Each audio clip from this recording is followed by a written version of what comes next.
James, Nigel Farage triggered this by-election to regain the narrative. He says he wanted the people to judge him rather than the investigation that he was actually facing in Parliament. But presumably he didn't count on mainly running against a man dressed as a bin. No, I mean, look, the goals here were to draw a line to that investigation just mentioned into a donation that was given to him before he returned to politics in 2024. And the other big narrative, if you look at 2025 and 2024, every summer Reform have dominated the coverage in press conferences, near daily conversations about migration.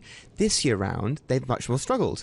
But because the major parties did not stand in this election, Farage was left running against a joke candidate. And I have to say he's done incredibly well. With a turnout of 44%, that is incredibly unusual for a by-election. He increased the amount of votes he got on 2024's general election. And so to get more people to turn out on a general election to back you is a sign that the people of Clacton really do think Farage is the man of the moment, but that doesn't extend to the wider UK. And it's worth saying, Count Binface getting nearly 10,000 votes as a joke candidate is also an indictment of Farage as well. So you can dice this either way, but I don't think it's achieved the narrative goals that Farage has wanted. Yeah, because, as you say, Clacton is the easiest place for Farage, the easiest audience for him in the United Kingdom. Does the Farage fatigue that pollsters have been talking about go away now? No. Absolutely not. I mean, look, even since he called that election, Reform's national vote share has dropped from about 28 percentage points to 24 or so. Why?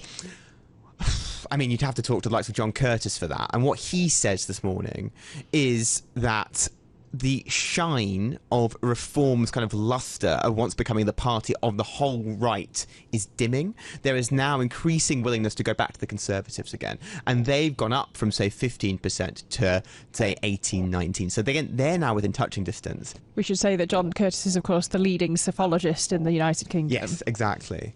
And so what that leaves now is a battle for the right as who is kind of the main challenger to Andy Burnham's Labour Party. Meanwhile, the Labour Party have picked a new leader and they can put on a fresh face and are increasingly siphoning off votes from the more left-wing Greens. And so this kind of moment, Farage wanted it to be about migration. He wanted to be about Reform becoming an insurgent party. It seems to have become now about how there is a struggle to be the real party of the right. Will that investigation into Nigel Farage's finances return now that he is going back to Parliament? Simple answer, yes.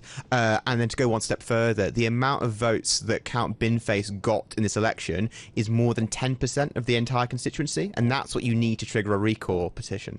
And so should that investigation find that Farage is guilty of misleading the Commons, there are theoretically enough people there who want him gone that could trigger that by-election again. And why should international investors care about what's just happened in Clacton? My point being, does this in any way change what Burnham does going forward? It changes how UK politics is structured in terms of the story of the past 2 years has been Reform have gone from being a fringe party to the number one polling party in UK politics up until very recently. If Burnham feels that he can win an early election, there are now increasing interest in potentially calling one. He has ruled that out publicly and saying it's not the moment. But if he feels that the party has the rights of split, if he feels that he could, that raises the sort of questions around that, Lizzy. And that's very important to international investors because that will change all the policy perspectives. The other side of that is you look at the right. If Reform were the nailed-on total challengers against Labour, if the Conservative Party didn't exist, you could read into that what the policies would be. They have far more strict policies on migration. They're interesting policies with crypto. But it now seems a lot more murky what is going to come from there. And there is going to be a real battle going into the autumn of who is going to be the people who take on the fight with Labour.